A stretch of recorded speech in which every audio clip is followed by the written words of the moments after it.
प्रश्न यह है कि कई बार शास्त्रीय विधि के से अनुष्ठान करने पर भी जजमान की सांसारिक मनोकामना पूर्ण न होने पर जजमान श्रद्धाहीन होकर ब्राह्मणों व शास्त्रों की निंदा करने लगता है, जिससे हम ब्राह्मणों को बहुत दुख होता है। इस बात से नहीं, इसमें एक बात यह है ना कि अदृष्ट बलवान होता है, पूर्व का किया हुआ पाप कर्म बहुत बलवान होता है। तो अदृष्ट से अधिक यदि अनुष्ठान होगा तो अदृष्ट को परास्त करके फल की उत्पत्ति कर देगा, और अगर अदृष्ट बलवान हुआ और अनुष्ठान उससे कम है तो अदृष्ट फल में विपत्ति पैदा कर देगा, फल में विपरीत स्थिति पैदा कर देगा।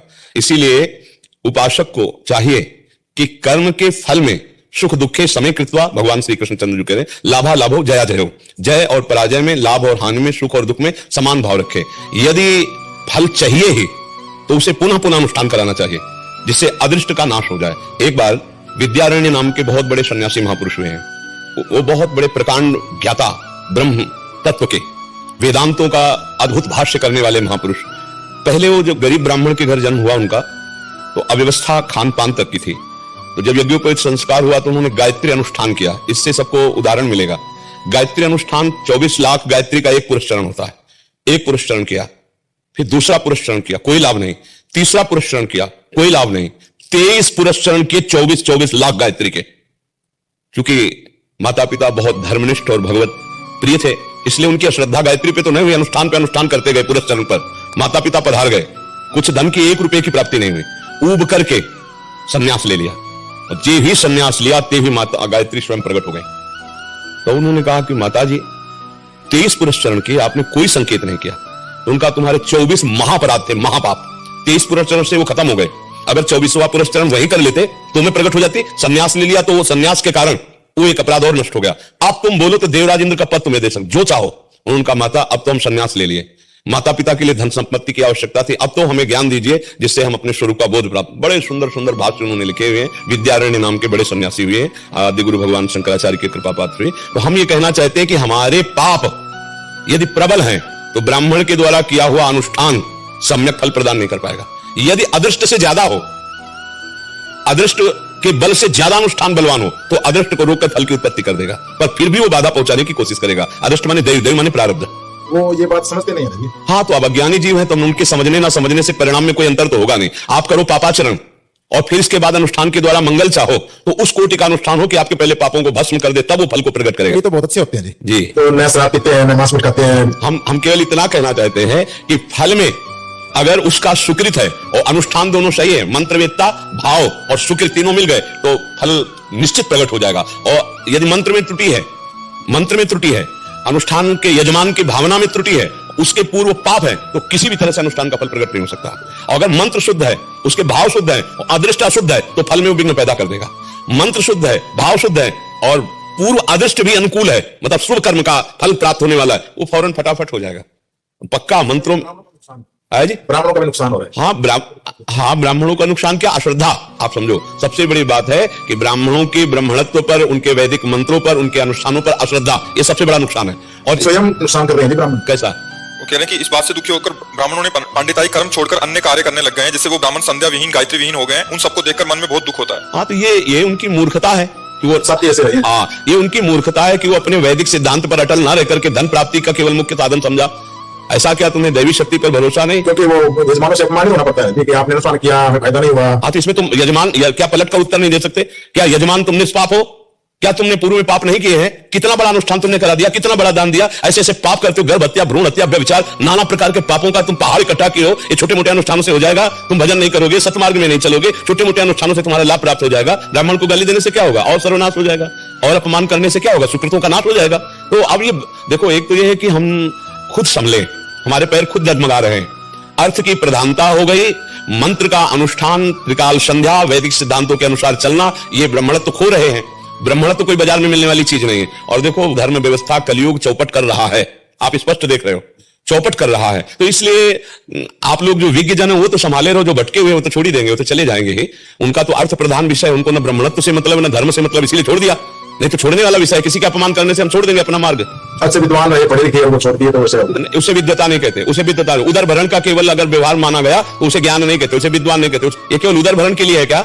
क्या पांडित्य केवल उदर भरण के लिए है? क्या ब्राह्मणत्व केवल धंधा है हमारा उदर पोषण का? हमारे पूर्व क्या ब्रह्म ऋषि ऐसे हुए हैं ऐसे हुए। अरे आप देख लीजिए, अपने प्राणों को न्यौछावर कर दिया, तभी तो बड़े बड़े राजा महाराजा खड़ा होकर के उनका सम्मान करते थे, आदर करते थे। अपनी महिमा को समझो, या चाहे फटा कपड़ा पहने भूखे हो, लेकिन महिमा को तो समझो।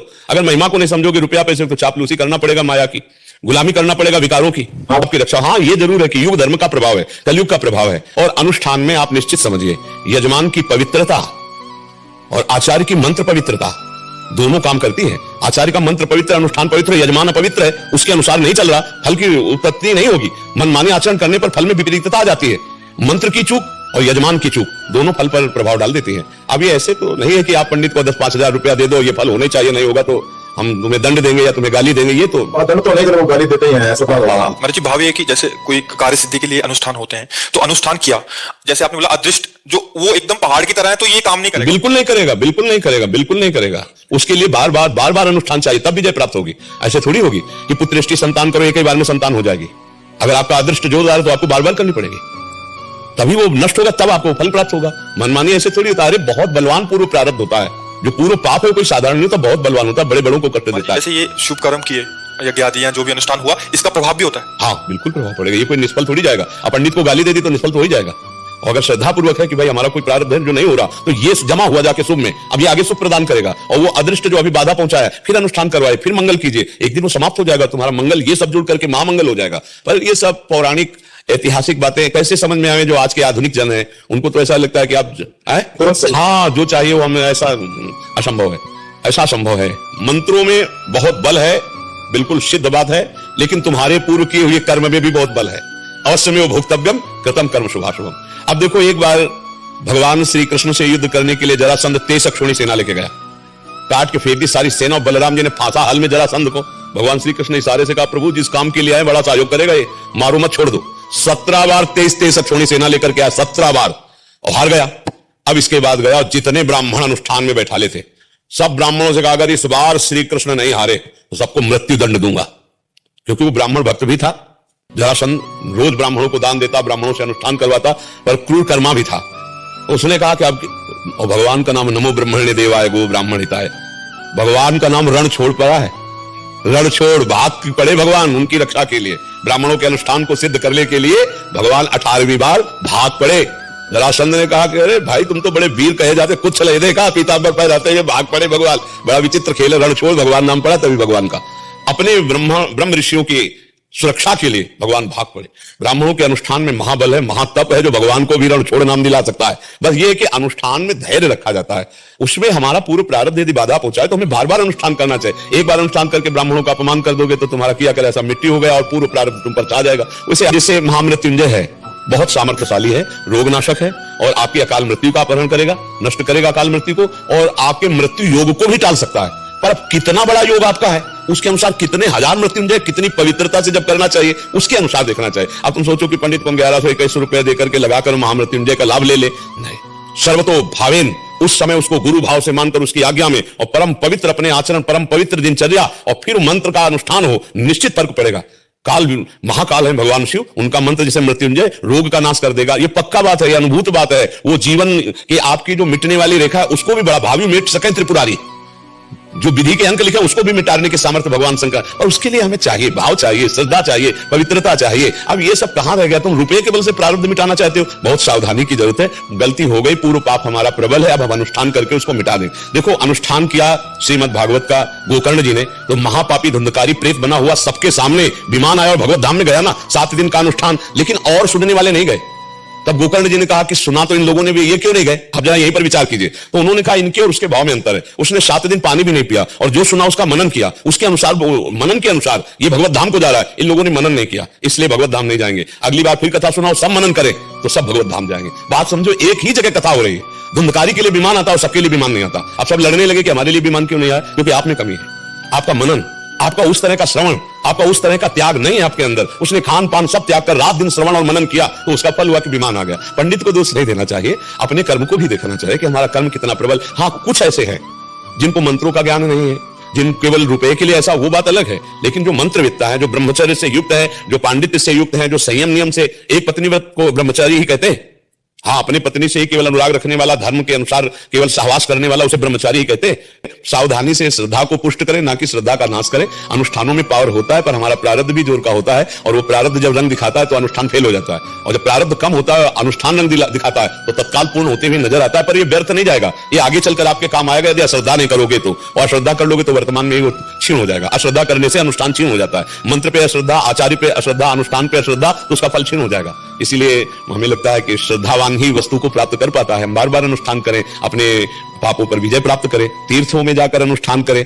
अगर कई तरह से अनुष्ठान की पद्धतियां होती हैं, चयन किया जाता है, किसी भगवत धाम में अनुष्ठान करवाएं, मान लो पंडित को अधिक अर्थ की व्यवस्था करें कि आपका वास करवाएंगे, आपको भोजन देंगे, आपको इतना अर्थ देंगे, चलो आप अमुक प्रयागराज तीर्थ चलो, आप काशी चलो, आप वृंदावन चलो, वहां यह अनुष्ठान करो, तो विशेष कई गुना बढ़कर लाभ मिलता है। उसी अनुष्ठान का कई गुना बढ़कर लाभ मिलता है। महाराज जी, इसमें एक हमारा वो था, इसमें इसका इसी वाक्यों का वो लेके कभी इधर से भी गलती हो जाती है। धन आदि की अगर इच्छा प्रबल हो जाए तो सामने वाले को क्या पता कि हम कौन सा अनुष्ठान करा रहे हैं, और अनुष्ठान के लिए उसको प्रेरित कर दिया और फिर धन भी ले लिया और इधर करें उधर करें। हाँ, तो उसको तो लाभ मिलेगा जजमान को, और पंडित की दुर्गति होगी। ये भी बात समझो, जजमान ने जो आपने कहा वो दे दिया, अर्थ दे दिया, आपको सामग्री दे दी, सारी व्यवस्था कर दी, पूरी श्रद्धा, तो भगवत विधान से आपके पुण्यों से उसका लाभ तो बनेगा, लेकिन आपकी हानि हो जाएगी।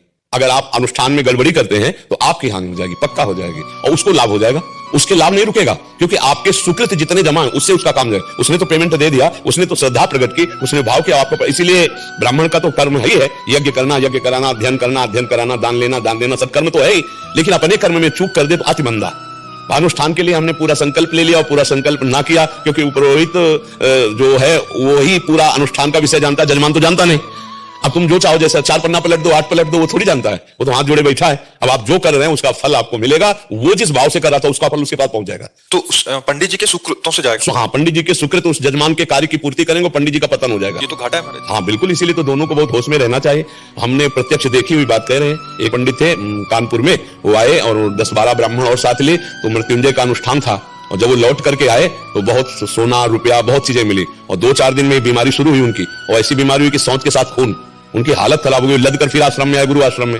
तब पूछा कि क्या हो गया, तो बोले जिस दिन से अनुष्ठान करके आए उस दिन हमका त्रुटि कर दी। मृत्युंजय जब का उसने सब कुछ आपको दिया भेंट, लेकिन आपने जब में त्रुटि कर दी, तो बोले 10 लोग हमारे साथ थे, उनमें से किसने त्रुटि की? हमका वो तो आपको केवल जानता है, मुखिया आप थे, आपको ही भोगना पड़ेगा। अगर आपके 10 लोगों ने त्रुटि की तो आपको ही भोगना पड़ेगा।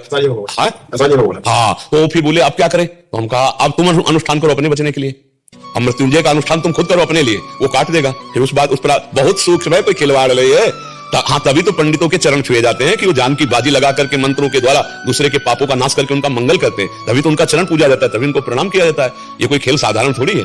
निश्चित दुर्गति हो जाएगी अगर अनुष्ठान पूरा नहीं किया। अगर बहुत सी बार बीमार होते हैं ब्राह्मण से। हाँ, क्योंकि उसका प्रभाव आ जाएगा उसे। बिल्कुल उसी अनुष्ठान में होते हैं, उसी अनुष्ठान में, क्योंकि तत्काल उसका प्रभाव पड़ेगा, उसका प्रभाव तत्काल पड़ता है जी। और एक बात और है, यदि गायत्री जप करने वाला नहीं और पांडित्य कर्म करता तो बुद्धि भ्रष्ट हो जाएगी। आप पहचान लेना, अगर वो गायत्री अनुष्ठान नहीं करता है, स्वयं के लिए जप नहीं करता है और प्रतिग्रह लेता है, और अनुष्ठानों में त्रुटि हो ही जाती है, पंडित जी तुम जल्दी विवाह करवाओ, अब उसको तो पता नहीं ना जजमान को, और आपने तो फिर वो बुद्धि धीरे धीरे पतित होती चली जाती है, भ्रष्ट हो जाती है। मतलब ऐसी भ्रष्ट हो जाती है कि हम आपको कैसे बताएं, बहुत बुरी तरह से, मतलब धर्म भ्रष्ट हो जाती है। भ्रष्ट होने का मतलब है धर्म भ्रष्ट हो जाना, बिल्कुल धर्म से पतित बुद्धि हो जाती है। अब ये पतित तो हो गई, जो आपने बताया ब्राह्मणत्व छोड़ करके अन्य कार्यों को चले जाना, तो पतित ही हो गई ना। उनको देखते हैं होता है, नहीं, आपको धन्यवाद है कि आप ब्राह्मणत्व की वो बनाए हुए हैं। आपका चेहरा भी बताता है कि आप सुरक्षित हो, आप अपने ब्राह्मणत्व से आपका तेज जो है मुखारविंद का नेत्रों को बताता है, आप अपने धर्म से चल रहे हो और चलते रहना। किसी भी परिस्थिति में नमक रोटी खा के गुजारा करना, अनुष्ठान जो लेना कोई देखे न देखे, भरपूर अनुष्ठान करना जो शास्त्रीय पद्धति से, दक्षिणा कम मिले चलेगा, अनुष्ठान में कमी ना हो, तो भगवान आपका मंगल करते रहेंगे। जजमान का मंगल भगवान देखते हैं, तो वो भगवान आपका मंगल करेंगे, क्योंकि आप ईमानदारी से लगे हुए हो और बेईमानी ना करें। बेईमानी होता मंत्र की चोरी करना, पाठ की चोरी कर लेना, क्योंकि जजमान को तो ज्ञान नहीं होता क्या है सांगोपांग अनुष्ठान, आपको ज्ञान है, आप उसको चोरी कर लेंगे तो आपकी हानि हो जाएगी। आप ऐसे चलिए और ब्राह्मणों को सद्भावनाएं पुष्ट कीजिए उनकी, कि अपने धर्म में रहें और हमारे समाज का कल्याण करें, मंत्रों के द्वारा,